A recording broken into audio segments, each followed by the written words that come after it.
Welcome, everyone, and thank you for joining us. We're going to give folks another minute to join, and then we'll go ahead and get started. We have a lot of ground to cover today.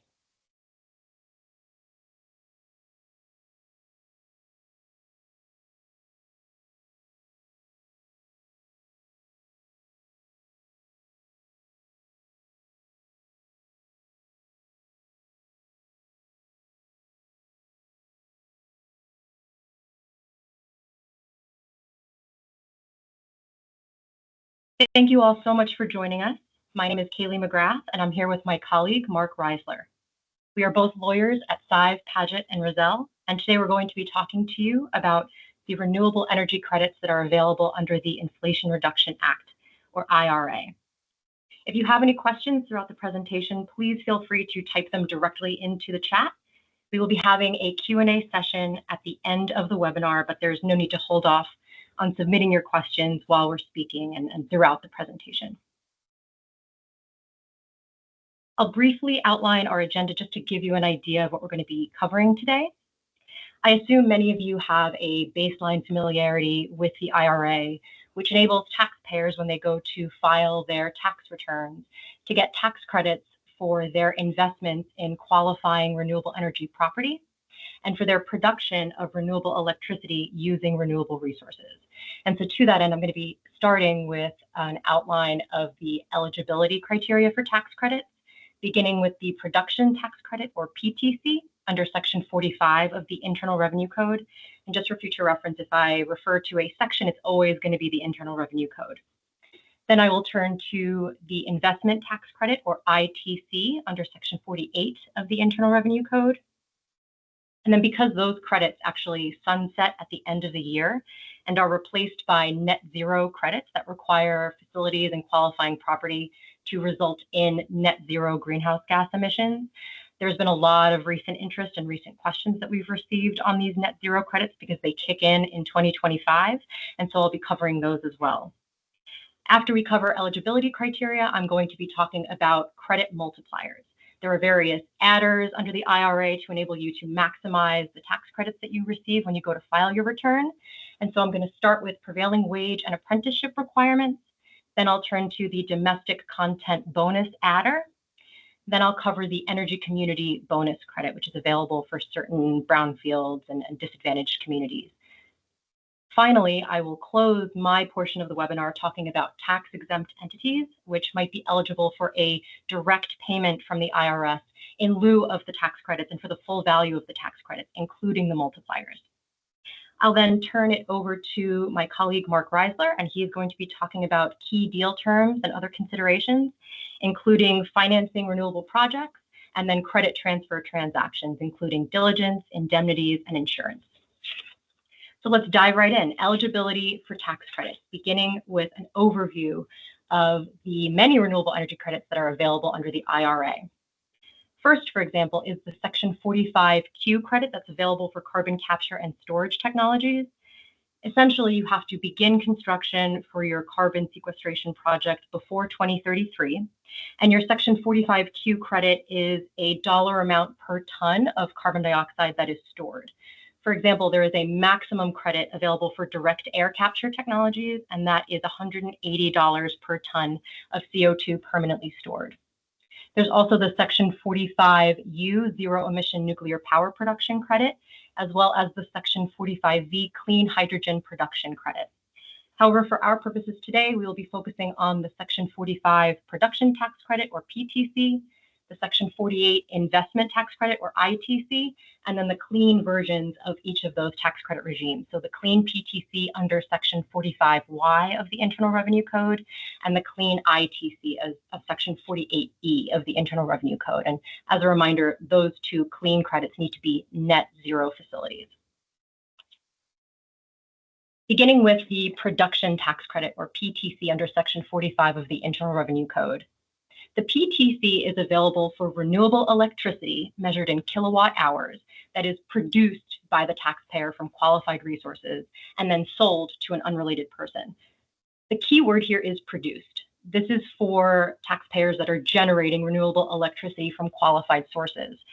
And in terms of when you as the taxpayer would claim the credit, It's claimed annually during the first 10 years of the facility's operation. So that means every year for 10 years, beginning when the facility is originally placed in service, you would file your return and you would claim credit for those 10 sequential years.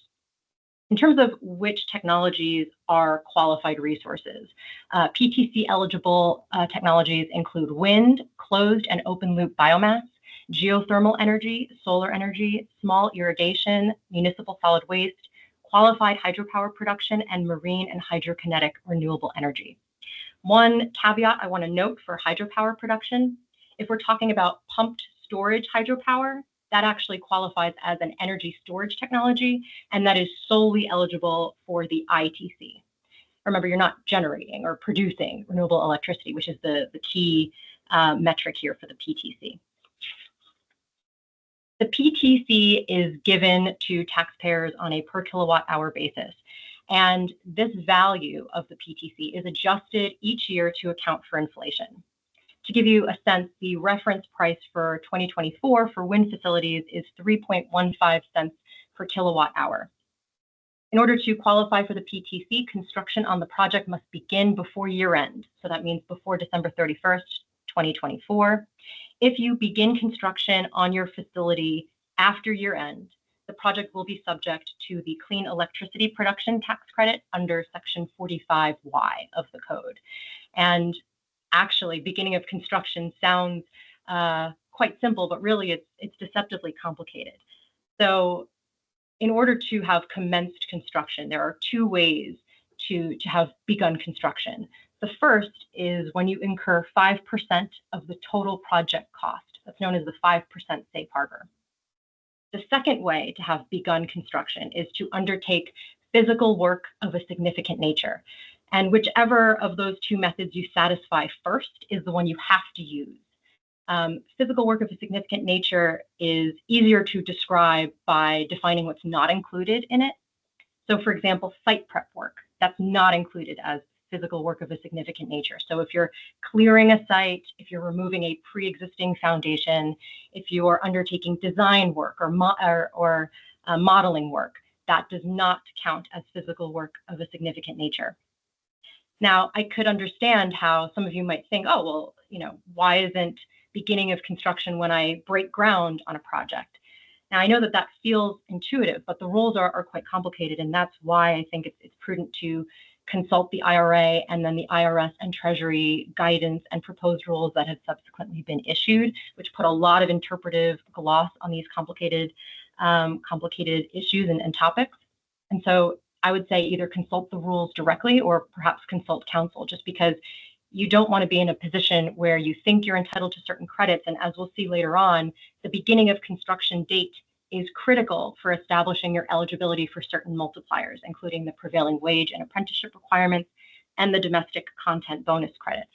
And so you don't want to spend millions of dollars on a project or get several years into a project and then learn and have the unfortunate situation where the credits that you expected to receive are not the credits that you in fact receive.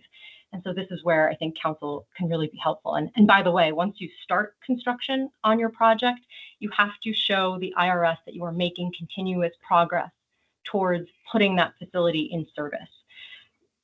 There are certain interruptions to continuous progress that are excused. For example, if you're waiting on a permit and there are agency delays, that is excused. That won't interrupt your continuous progress towards placing the facility in service. Also, severe weather events and other force majeure type events will excuse your continuous progress. But again, it's complicated and the rules have a lot of different nuances. One other point that I'd like to make on this slide is that generally for purposes of the PTC, the taxpayer must own the facility. There are certain exceptions for lessees and operators in the biomass sector specifically. For biomass, if the actual owner of the facility is not the primary generator of the electricity, in those instances, the lessee and the operator could potentially get PTC credit. In contrast, the ITC under Section 48 of the Internal Revenue Code is claimed by taxpayers that place qualifying energy property in service during an applicable tax year. It is a one-time payout. So what would happen is you would place your qualified energy property in service, let's say this year, and then next year when you go to file your tax return, the IRS would give you a one-time payout of the credit value of your ITC. Now, one thing I'd like to note is that those credits are subject to recapture if you don't satisfy certain requirements on a going forward basis once you file your return. And Marc Reisler is going to be covering that a bit later during his segment of the webinar. Now, I mentioned that the PTC is a per kilowatt hour tax credit. In contrast, the ITC provides tax credits that are a percentage of the basis of each energy property. So you're getting a percentage of the total cost of the energy property.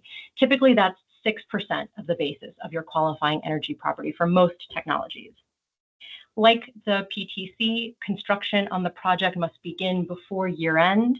If you begin construction after year end, the project will be subject to the Clean Electricity ITC under Section 48E. And as I mentioned previously, for the Clean PTC and the Clean ITC, your facility or your qualifying energy property must result in net zero greenhouse gas emissions. So that's 0 or less greenhouse gas emissions in order to qualify. And we expect that because there's sort of that extra layer, that onerous burden on taxpayers of having to demonstrate to the IRS that their facility or their property is in fact net zero, we've seen a lot of developers push to try to begin construction before year end, just so that they can take advantage of the standard ITC and the standard PTC and not have to demonstrate that their facilities are net zero. You can imagine that there are several certification and verification of emissions type representations that you have to make to the IRS. And so it makes sense that folks would seek to avoid that if they can in an attempt to begin construction before 2025. I wanted to quickly compare these two tax credit regimes. If a project qualifies for both the ITC and the PTC, you as the taxpayer get to choose whether you're going to claim the ITC or the PTC. There are certain technologies that do qualify for both, and the technologies that would qualify for both the ITC or the PTC, or should I say either because you have to choose, are wind, solar, geothermal, electric, hydropower, municipal solid waste, open and closed loop biomass, and marine and hydrokinetic, including tidal. Now, how do you know which one to choose? The conventional wisdom says that, for example, if you have a solar project, if you're in a sunny area and you have a high generation potential for that facility, some say that you should elect for the PTC because it's a per kilowatt hour credit. It rewards you for high electricity generation potential. On the flip side, that very same solar project in a shady area might elect to take advantage of the ITC because remember that credit is based on the percentage of a total cost of your system. There is certain property that is just eligible for the ITC, and it's a broader universe here. A lot of property is ITC eligible. First is interconnection property. Now, interconnection property is only eligible for smaller scale projects. That's less than 5 megawatts. What constitutes interconnection property? It's tangible property that is an upgrade or a modification to a transmission or a distribution system that is required at or beyond the point at which your project is interconnecting into that system. So think transmission lines, distribution lines, and that sort of thing. And again, that's only available for smaller scale projects. Energy storage technology, I previewed this earlier, but it is also solely ITC eligible. Your energy storage technology must be greater than 5 kilowatt hours in nameplate capacity, so just keep that in mind. Other ITC only property is qualified biogas, waste energy recovery property, combined heat and power, qualified fuel cell, qualified microturbine property, electrochromic glass, and microgrid controllers.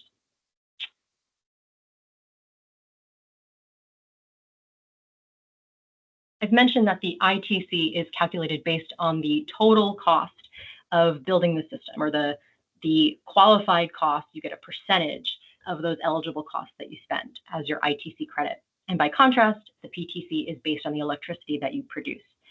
Now, you can imagine that in the ITC universe, it's more of a concern to make sure that you're including as much potentially eligible property as possible in your total cost of the system.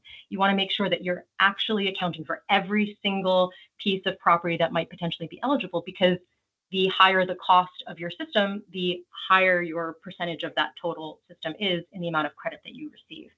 And so in light of that, Treasury and IRS issued proposed regulations in November of last year, which define what constitutes energy property that qualifies under the ITC.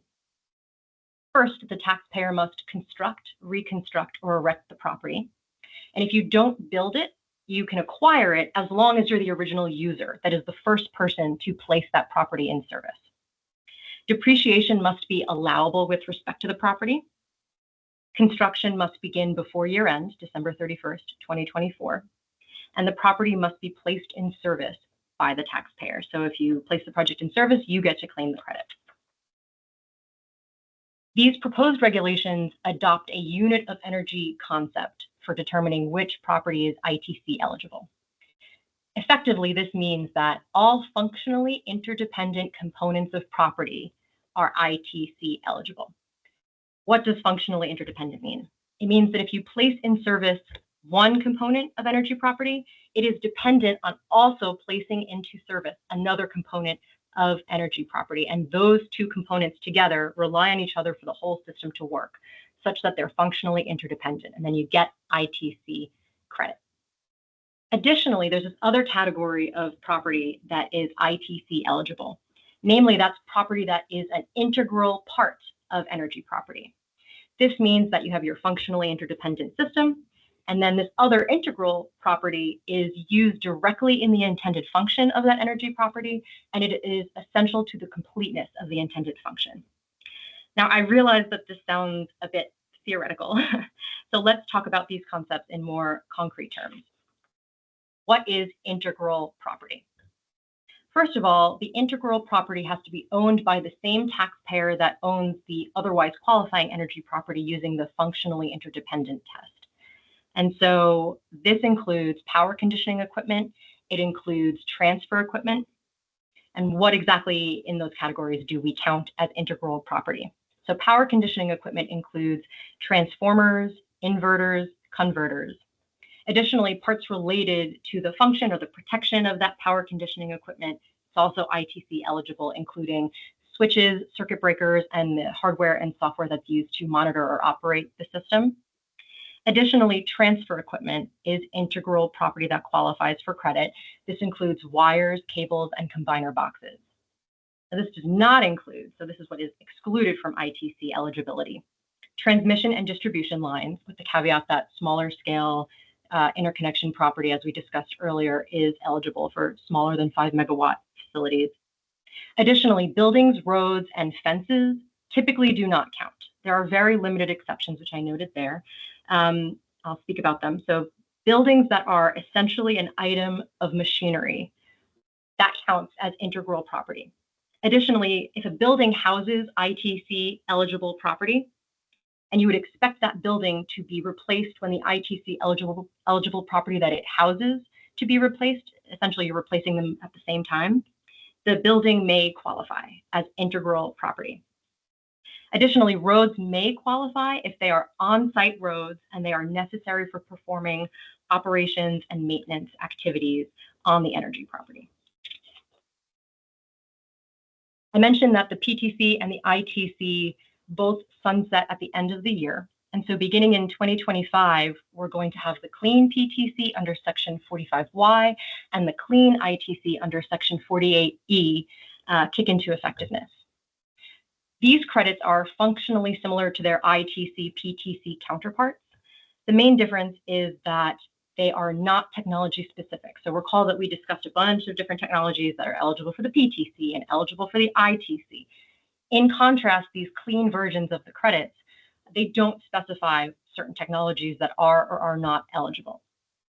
The one caveat here I want to note is that specifically in the Internal Revenue Code, there are provisions that state that biogas and microgrid controllers must begin construction before year end in order to qualify. Now, it's not definitive whether or not these two technologies will also qualify for the clean ITC. The IRS and the Treasury had issued guidance alluding to maybe we might consider it. We'll solicit comments on these two technologies. Maybe they could potentially get the clean ITC. But because we don't yet have more solid proposed regulations or final regulations, it's prudent, I think, that if you are dealing with biogas property or microgrid controllers, to begin your construction before year end, just to ensure that you can get your ITC.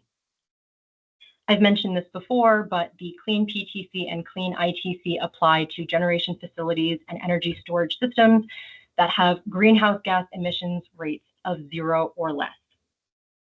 This final bullet here says annual table versus provisional emissions rates. Now, in May of this year, IRS and Treasury issued proposed rules that stated that every year they plan to issue what's called an annual table that will list certain technologies on it that are presumptively net zero, which means that they're presumptively resulting in a greenhouse gas emission rate of 0 or less. If you are on that list, the good news is it streamlines your tax return. You don't have to demonstrate to the IRS that your facility is in fact net zero, because they're presuming that technologies listed on this annual table are net zero. So you get the benefit, that less onerous burden on you when you file your tax return. The good news for annual table technologies is that you get to rely on the annual table that is in effect when you begin construction. And so if the annual table changes year to year, we expect that there will be the usual suspects appearing on the annual table that you would expect in solar and wind, et cetera. But whatever annual table is in effect when you begin construction, that's the annual table that you get to use and show the IRS that, yes, you, at the time that I started construction, you presumed that this was a net zero facility. On the flip side, if your technology does not appear on that annual table, you will have to make a provisional emissions rate petition, or a PER petition, when you go to file your annual tax return. And in this PER petition, you're going to have to make a demonstration to the IRS that, yes, in fact, my facility, my energy property is net zero. This is how. You have to certify and verify the emissions rates. Obviously, it creates an extra layer of logistics and an extra onerous burden on you as a taxpayer when you file. And so I would recommend that folks consult the annual table when they begin construction, consult counsel, because that will help you shore up exactly what kind of documentation you're going to need when you file that return. I'd mentioned that a proposed rule was issued in May of this year. And this proposed rule was critical because it qualified an important point, which is what happens if you begin construction before year end, but you place your facility or energy property in service after year end. In that case, you're actually eligible for all of the above: clean PTC, regular PTC, clean ITC, standard ITC. And so if you're in that category of facilities where you started construction before year end, placed in service after year end, you as the taxpayer get to elect exactly which credit you're going to claim. And we expect that those of you that have the choice will likely choose to do the standard PTC and the standard ITC, just because of the less onerous burden of not having to demonstrate that your facility is net zero. Now, these clean credits are in effect until at least 2032. Beginning the year after 2032, the credits begin to sunset. They are subject to a 3-year phase out. So the year following 2032, you get 100% of the value of your clean credits. And then every year thereafter, it decreases another 25%, so 75% to 50%, until the credits are fully sunset at 0% a few years thereafter.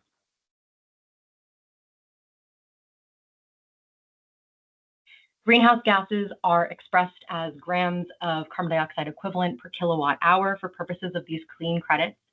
And facilities that are seeking to demonstrate that they are net zero facilities, you have to take into account the full life cycle of emissions for the property that you're seeking the net zero credit for. When you're calculating the net zero emission rate, there are certain emissions that are excluded, luckily, which helps to ease the burden to demonstrate that you're net zero. And so certain on-site emissions from routine operations and maintenance activities, as well as any emissions that result from the distribution of electricity to consumers, those types of emissions do not count towards your net rate. Okay, now that we have covered the rules governing eligibility for credit, I would like to just move on briefly to talk about the credit multipliers under the IRA and how you can go about maximizing your credits. Nobody wants to feel like they're leaving money on the table. For the prevailing wage and apprenticeship requirements, this multiplier will increase the base amount of your credit by 5x. And so, as I mentioned, Most technologies, you get a 6% of the basis of the energy property in credit. And so when you get the 5 times multiplier for the PWA, that's a 30% credit, which is quite significant. To qualify, laborers and mechanics employed by the taxpayer or any subcontractor, contractor in the construction of any energy project, as well as the alteration or repair of that energy project for the 5-year period beginning when you originally placed that project in service, those folks must be paid wages not less than the prevailing rates for construction, alteration, or repair in the locality in which your energy project is located. These prevailing rates are set by the U.S. Department of Labor. These are Davis-Bacon Act wages, and this information is available on the U.S. Department of Labor's website. Additionally, at least 15% of the total labor hours of the construction, alteration, or repair work must be performed by qualified apprentices. There are certain exclusions. So you wouldn't have to qualify with the prevailing wage and apprenticeship requirements to still get the benefit of the 5 times multiplier if your project is less than 1 megawatt. Additionally, you get the benefit of the 5 times multiplier without complying with the prevailing wage and apprenticeship requirements if you begin construction before January 29th of 2023. And this is, again, why knowing when you began construction is such a critical piece of information to have. Remember, too, that once you begin construction, you have to make continuous progress towards placing your facility in service. And that prevents folks from taking advantage of this requirement for attempting to start construction before this cutoff and then taking a break for several years. There is a good faith effort exception that excuses your compliance with the 15% apprenticeship requirement. And that is if you undertake reasonable efforts to find such qualified apprentices and they are not available. It might be helpful to consult counsel just because there are several certification requirements that you have to make to demonstrate to the IRS that you made those good faith efforts. So to summarize, again, the base credit for most property types is 6% for biogas, energy storage, solar, small wind, etc. And so the 5 times multiplier for prevailing wage gets you to 30%. You also get to the 30% if you have a less than 1 megawatt project or you begin construction before January 29th, 2023. We are going to talk about the domestic content bonus credit next, which gives you a 2% base adder credit up to 10% if you either satisfy prevailing wage or are subject to those certain exclusions for prevailing wage that we just discussed. And same thing for the energy community bonus credit. It's a 2% base up to 10% adder for those of you that are located in an energy community, which I will talk about. And you can see how these adders, these multipliers, they add up pretty quickly to increase the value of your credit and your investment. The domestic content bonus credit topping out at 10%. To qualify, you must use 100% U.S. produced structural steel and iron, as well as 40% of the total cost of all of your components that are considered manufactured products. That 40% must be mined, produced, or manufactured in the U.S., but it's 20% for offshore wind facilities. This manufactured components, 40%, it starts at 40% if your construction begins before 2025. And if your construction begins later than that, the required percentage that's domestically manufactured increases over time, 5% over time until the percentage hits 55%. So again, beginning of construction date is critical. There are certain certification requirements that you have to file with your annual return to prove that your manufactured products were produced in the U.S. And the IRS and Treasury have sought to streamline this process by recently publishing proposed rules that state that there are certain prescribed percentages for certain domestically produced products that they will consider. That sort of removes the burden from taxpayers from having to talk to their overseas manufacturer, talk to their domestic manufacturers to get their direct material and labor costs. IRS and Treasury tried to streamline this by prescribing certain fixed percentages. So I would recommend consulting those proposed rules. The energy community bonus credit is, again, a 2% up to a 10% bonus adder. This is available to projects that are located in an energy community, which effectively IRS and Treasury are attempting to incentivize renewable projects in disadvantaged communities. Energy communities include brownfield sites, as well as certain areas with high fossil fuel industry employment or high fossil fuel industry tax revenue that also have higher than average unemployment. Additionally, the IRS and Treasury have published various census tracts that are considered near areas with a closed coal mine, and those qualify as energy communities. How do you know if your project is located in an energy community? Even located in is a term of art. It's really if your project has a nameplate capacity, 50% at least of the nameplate capacity must be located in an area that qualifies as an energy community. If you don't have nameplate capacity, you use the square footage test, which means at least half of your square footage is located in an energy community. What is considered a brownfield for purposes of qualifying for the energy community bonus credit? The IRA incorporates the CERCLA definition, or the Comprehensive Environmental Response Compensation and Liability Act definition, which states that a brownfield is real property, the redevelopment of which may be complicated by the potential presence or the presence of a hazardous substance as defined in CERCLA.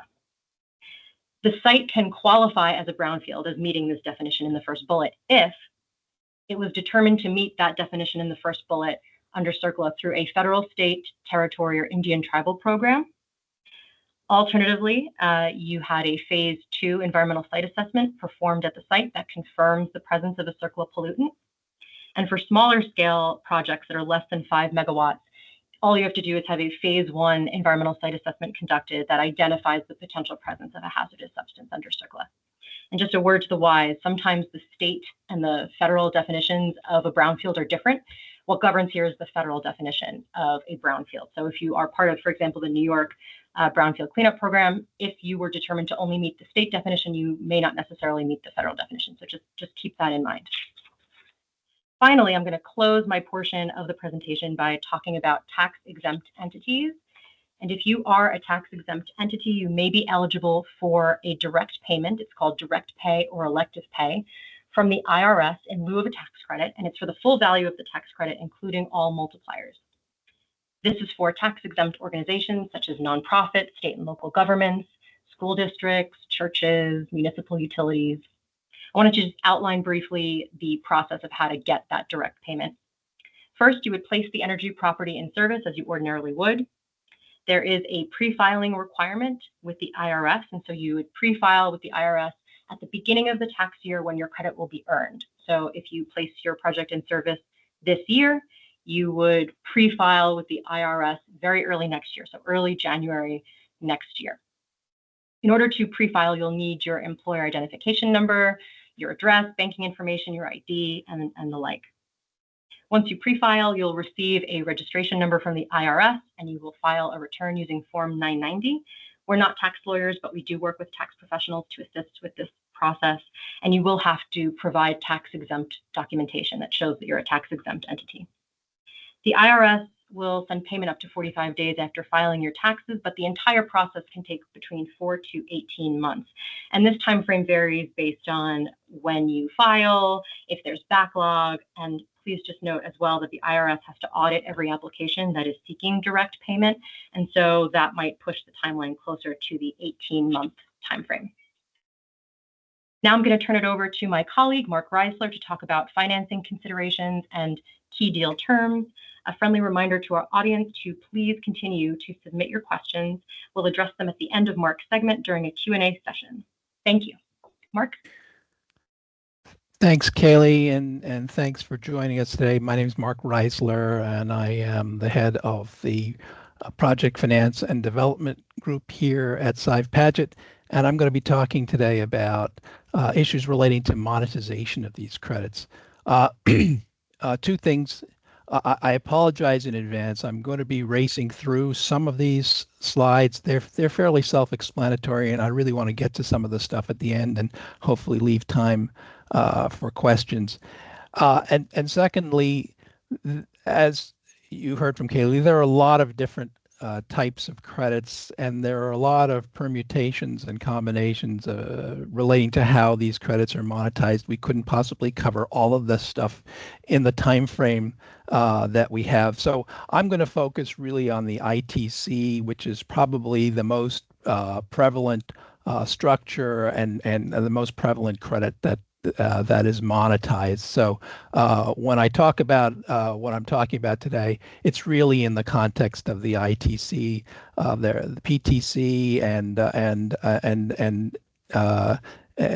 it is also monetized, but it's a little bit more complicated, and so we're going to save that for a different discussion. So to put this in context, there are a lot of tax credits now available.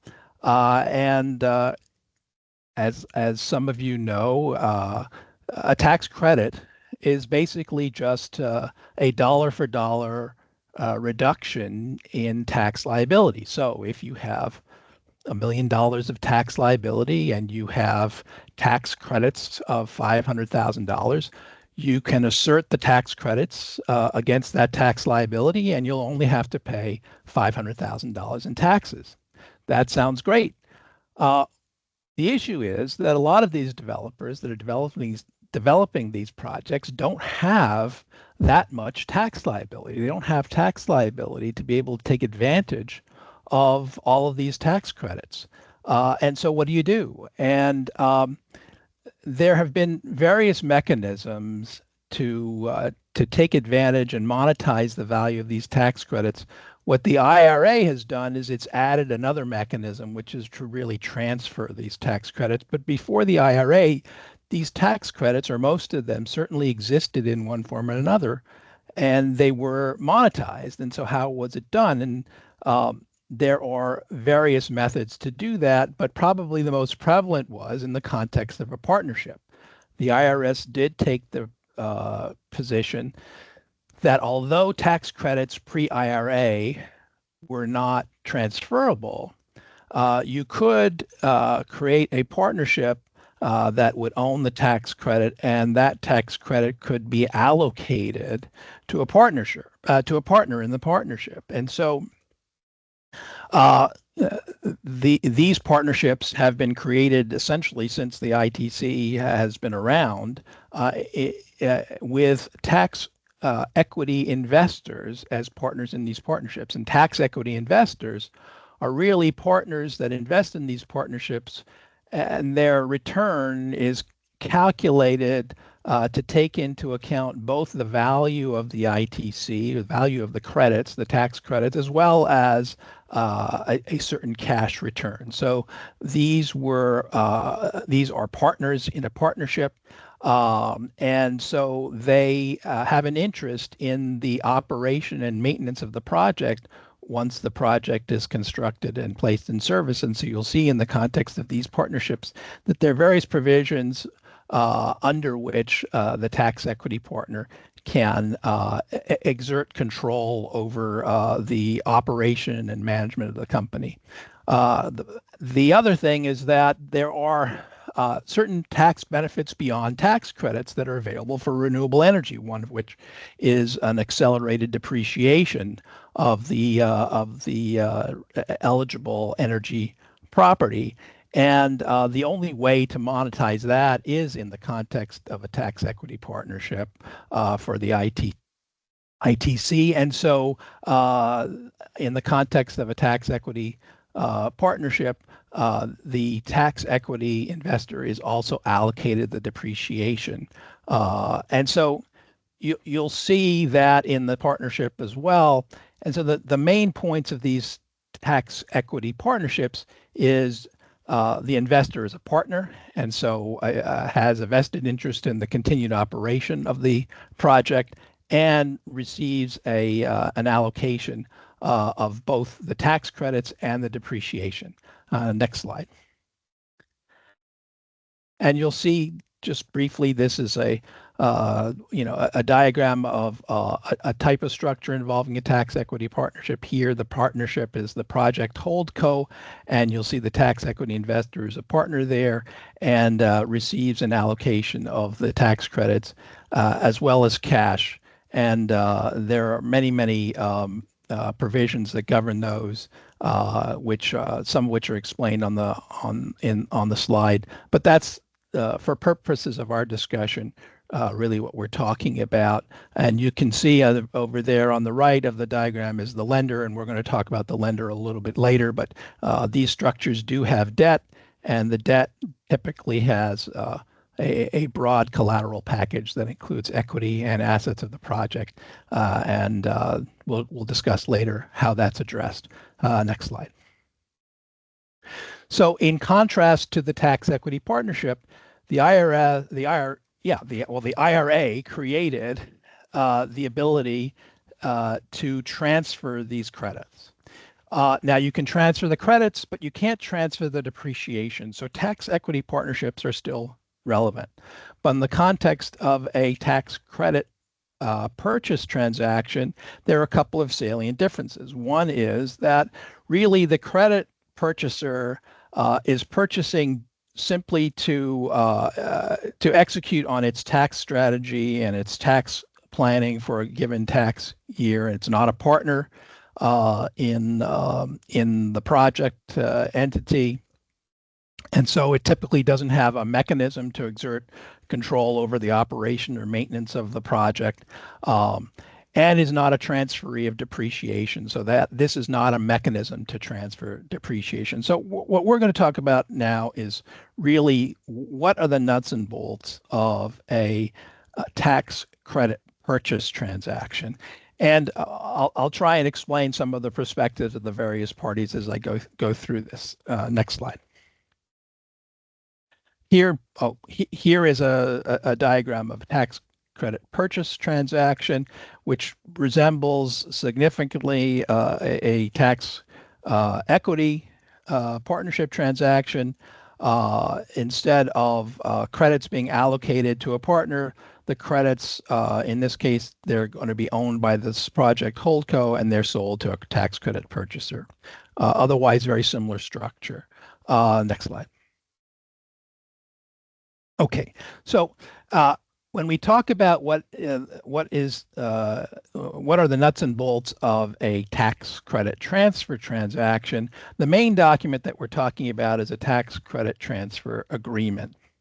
And what goes into a tax credit transfer agreement depends to some extent on the structure of the tax credit transfer in the first place. And there are really kind of two structures prevalent. One is often called spot transactions.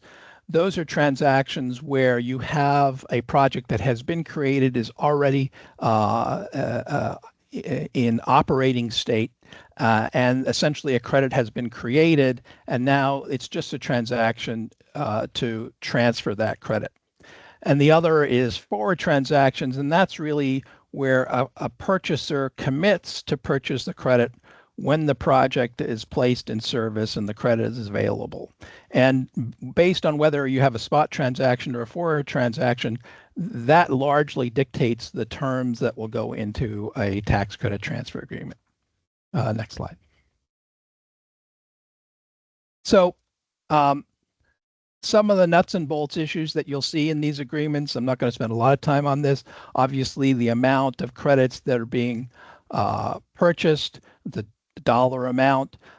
For forward transactions, it's important to have some means of addressing the circumstances under which the actual project generates credits that are less than what the anticipated credits were.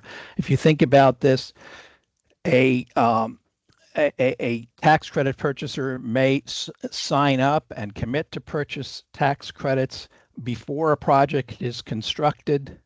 The construction period, let's say if it's a solar project, could be 6-9 months or more. After that, the project is placed in service, and then there's a period of time after that before a tax return is filed.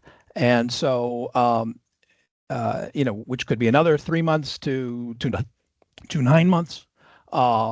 And so a tax credit purchaser is committing to purchase tax credits as part of its tax strategy for, anywhere 6 to 18 months in advance. And so to the extent that the tax credits are not as anticipated, that means that you have a tax credit purchaser that, in order to execute on its tax strategy, will either end up paying more taxes, which is something they really don't want to do, or may have to go and buy tax credits in the spot market, which may mean that the price is going to be higher. And so they have to address that in one way or another, and it's typically addressed in some sort of liquidated damages that compensates the tax credit purchaser for the failure to receive the anticipated tax credits. purchase price is typically structured in two different tranches. The vast majority of the purchase price is paid essentially when certain conditions are fulfilled, largely conditions relating to the the construction of the project. The project has now been constructed. It is now placed in service. There's an actual credit there to be transferred. And the second payment is much smaller, and it's really just to incentivize the seller to make sure that it's done all it needs to do in terms of processes and procedures to transfer the credit now that the credit exists, like filing tax returns and other tax forms. Next slide, please. And like any other agreement, there are a number of conditions to payments, both the initial payment and the final payment. The conditions to the initial payment are largely there to assure that you now have a project that has been constructed, has been placed in service, and essentially there is a credit to be transferred. And then the conditions to final payment again are that the various procedures, to follow the various procedures to be able to transfer that credit. Two important documents that are delivered as a condition to the initial payment are what's called a cost segregation analysis and an appraisal. Again, in a forward transaction, the purchaser is frequently committing in advance and is doing so largely based on drafts of these documents. And at the initial payment, finals of those documents are typically delivered.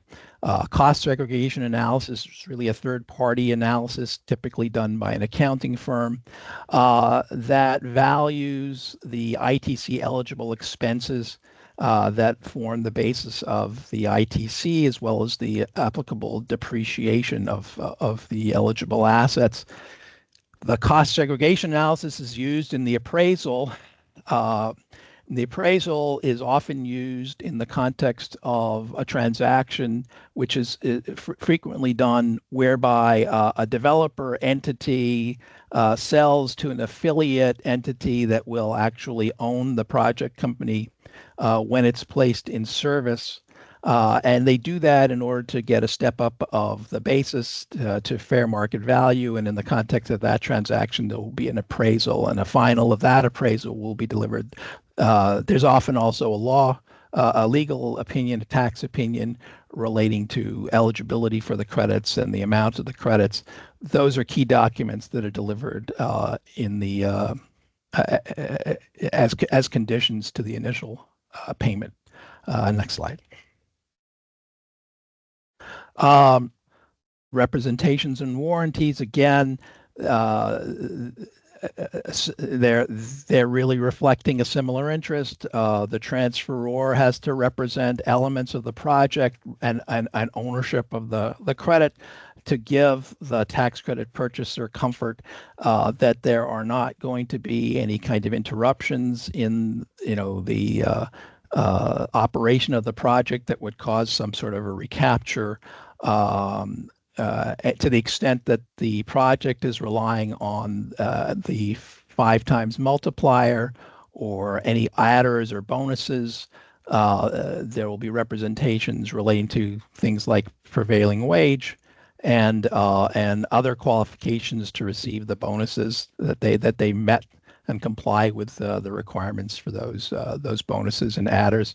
There's transferee representations and warranties that are largely based, that the transferee has also followed whatever rules it needs to follow for it to be a transferee under the IRS and Treasury guidance. Covenants, similar sort of thing. There are again, if to the extent that you are a forward purchaser, you'll want to see covenants that the project will be constructed and continue to be operated and constructed in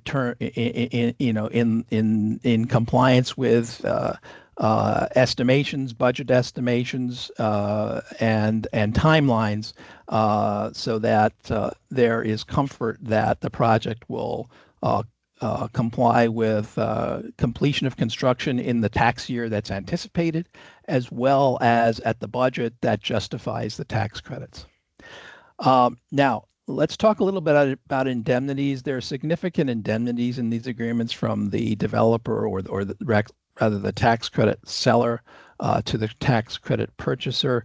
Most important are indemnities relating to recapture and sale of excessive credits. Sale of excessive credits is simply that the IRS audits the transaction and essentially determines that it didn't merit the amount of credits for which an application was made on a tax return. And then recapture is very important because although the tax credits are transferred to a buyer, the IRS has determined that the tax credit purchaser will have the risk of recapture. So to the extent there is a recapture of these tax credits, meaning that the IRS does not recognize all or some of the tax credits, and to the extent that you have a tax return that is based on those tax credits, you'll have to pay the taxes that you had avoided by virtue of asserting the credit. So to the extent that you are asserting the credit as a buyer, to the extent that there is a recapture, you, the buyer, are responsible and you take the risk, and you may end up having to pay more tax.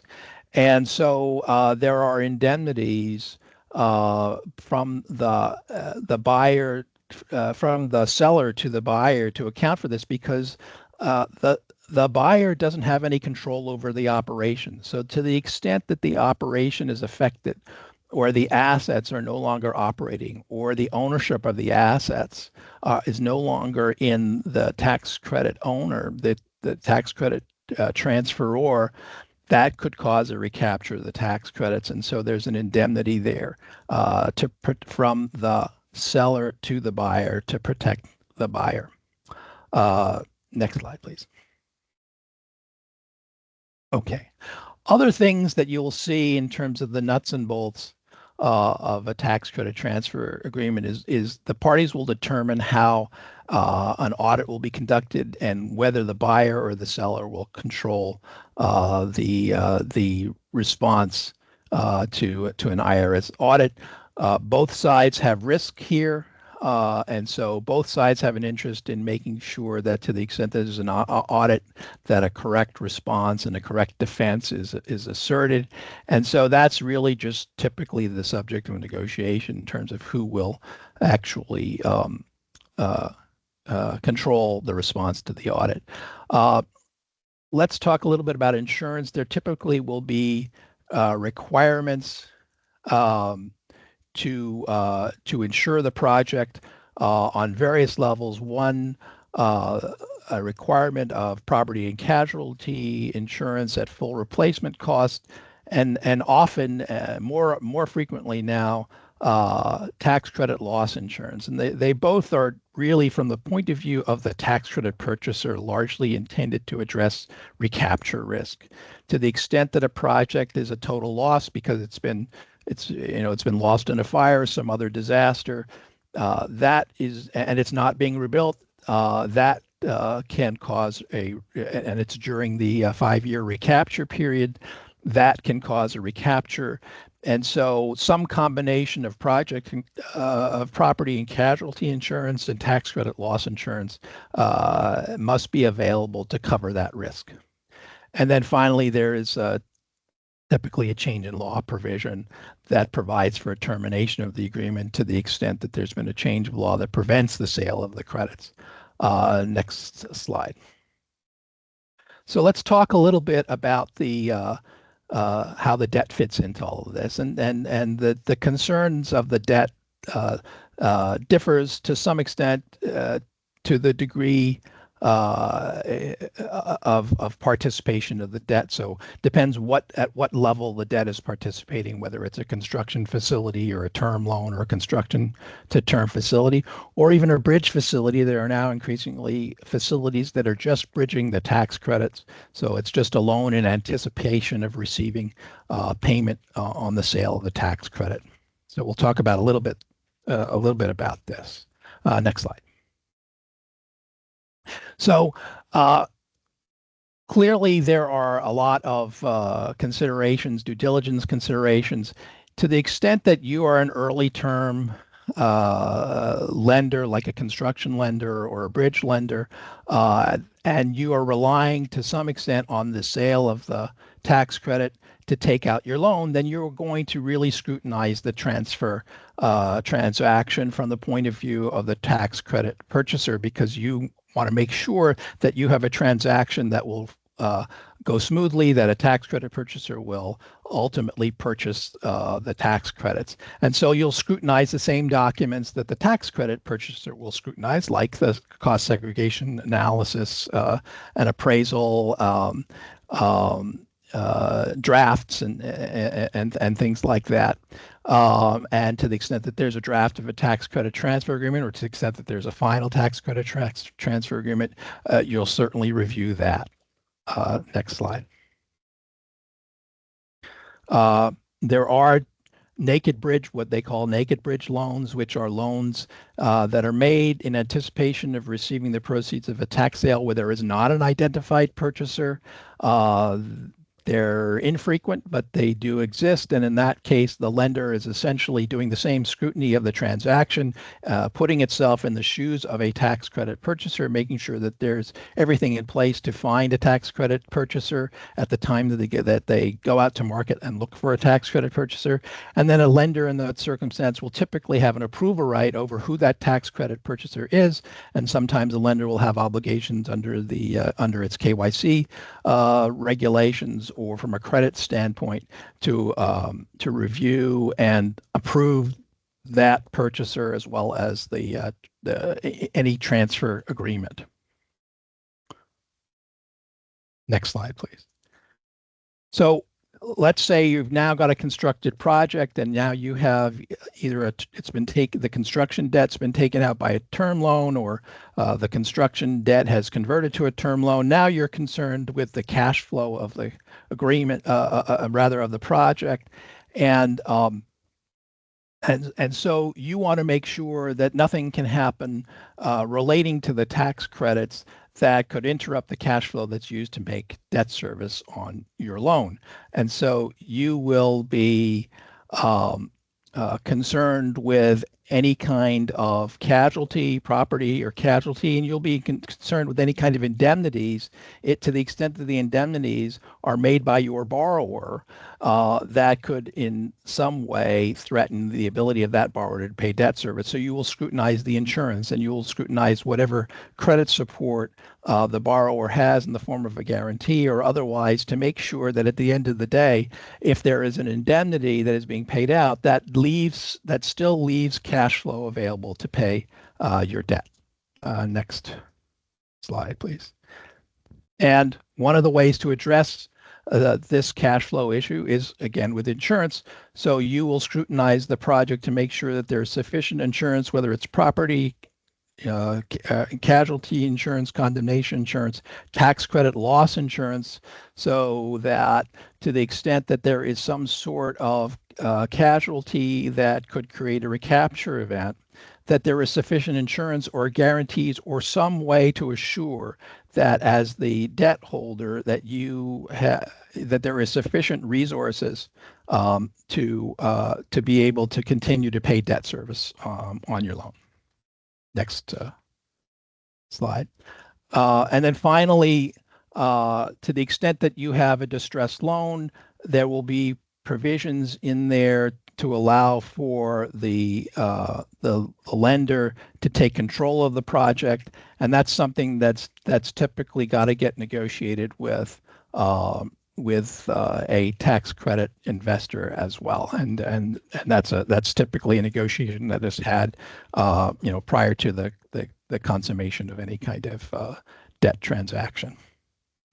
Next slide.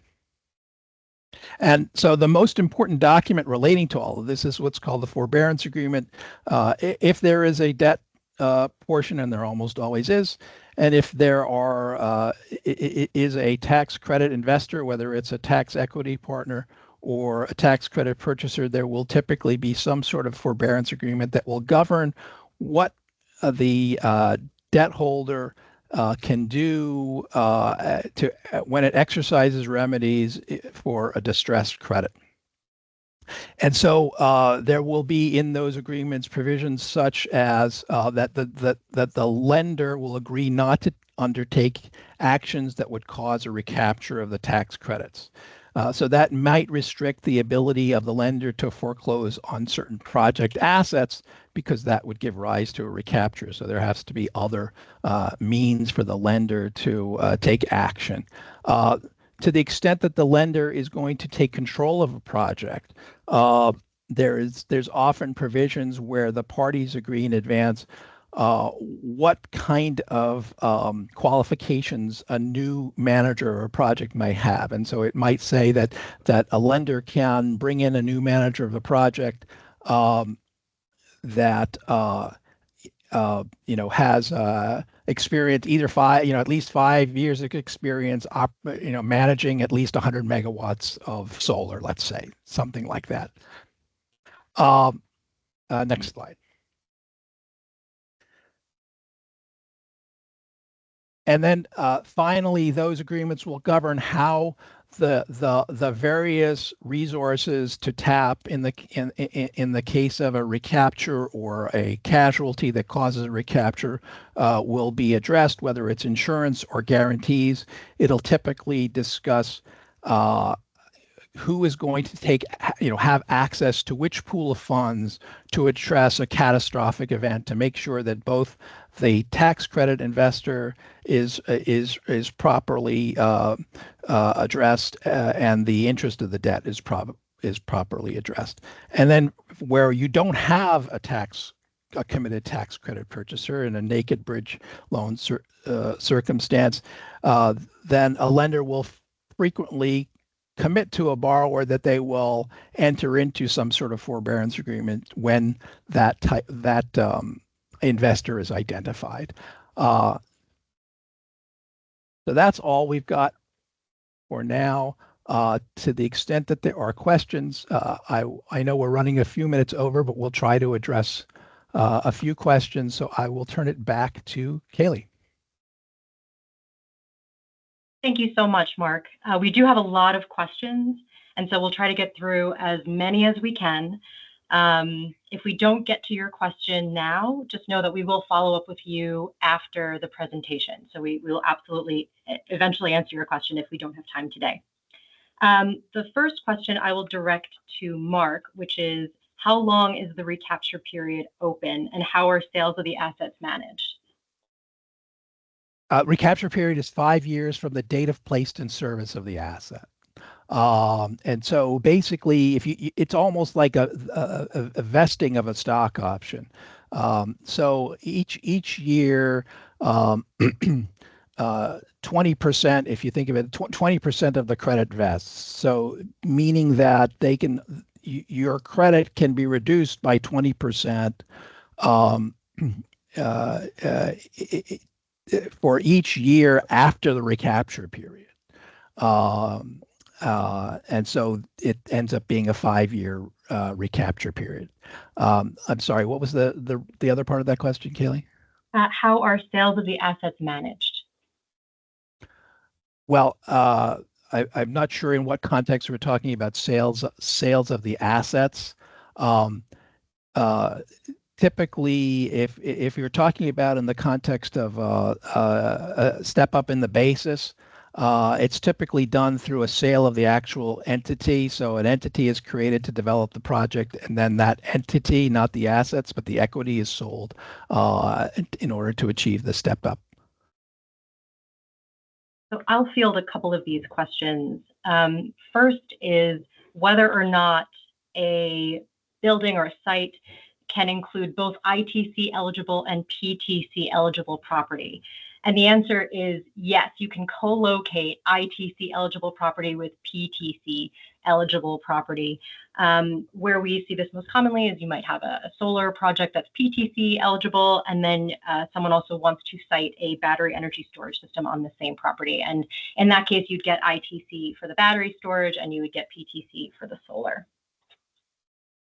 There is another question, which is, does direct pay apply to all the types of the tax credits, including ITC, PTC, clean ITC, and clean PTC? So I'll direct that to you, Marc. Well,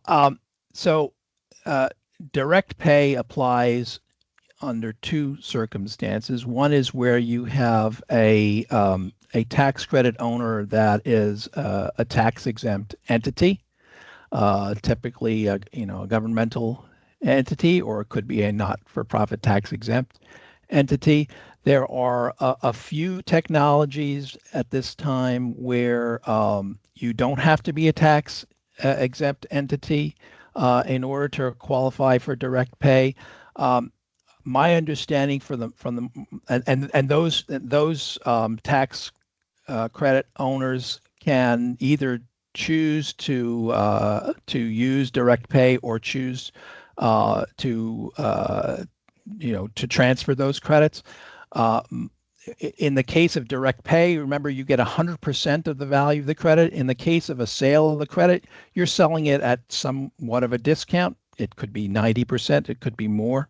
But my understanding from the market these days is even where parties have the ability to sell the credit or elect direct pay, they're choosing to sell the credit because the process of going through the audit procedure that's required in order to receive direct pay has really elongated the process of receiving the value of that credit. And so a lot of the owners of that credit, if they have the ability to sell the credit, even at a discount because they'll get the money sooner, are electing to sell. I'll answer a couple more of these. One is, can the start of construction for the project be considered the purchase of major equipment totaling a certain percentage of the overall project?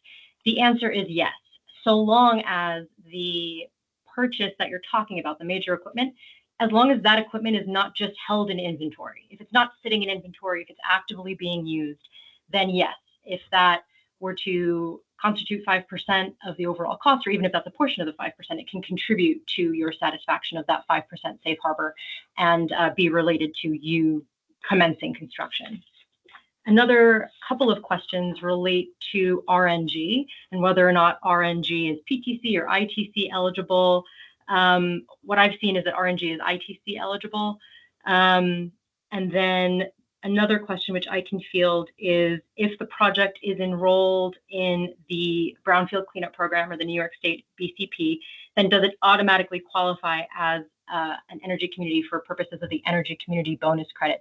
And the answer is no, it doesn't automatically qualify for the Energy Community Bonus Credit.